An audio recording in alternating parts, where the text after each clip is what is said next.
Hey everyone, it's Pastor Paul Krampitz. I'm coming to you from my study here at Bethany Lutheran Church in Cromwell, Connecticut. Welcome to this edition of From the Pastor's Study. In a previous episode, I talked about an apple, and I have sort of an apple here that I'd like to show you. This is a potato. In French, it's pomme de terre, which literally means apple of the earth.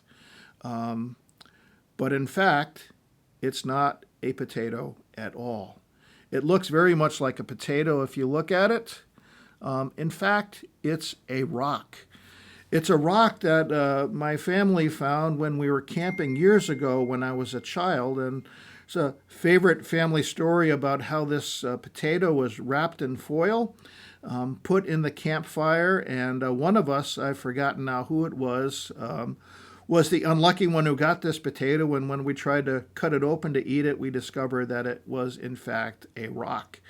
And so, growing up, occasionally this fake potato, this potato rock, would turn up at a family dinner, and we'd all get a great laugh about it. My dad recently gave this to me, and I'm glad to have it. It's going to sit on my desk here in my study because apart from bringing back fond childhood memories, I think it also has an important lesson.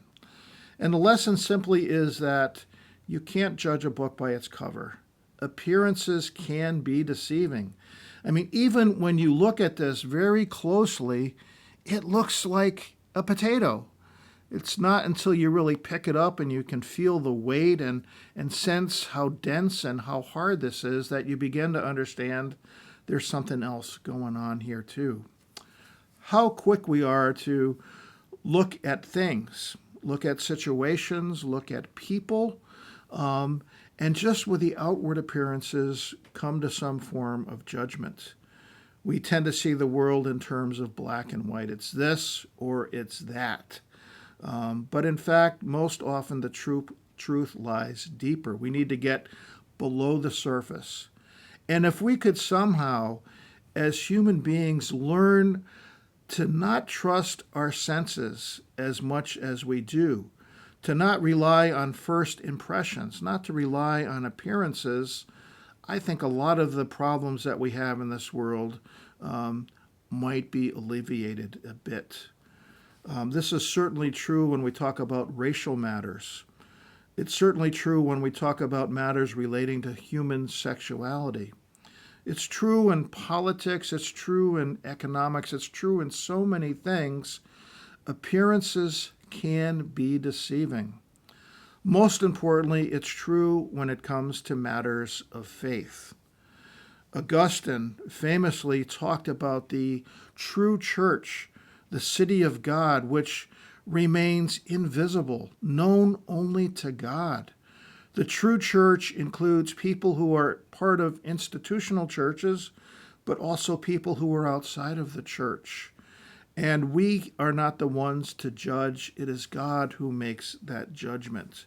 God is the one who has the divine eyes that can see into the human heart, that can see into the depths of situations. God alone who is the source of true wisdom and knowledge.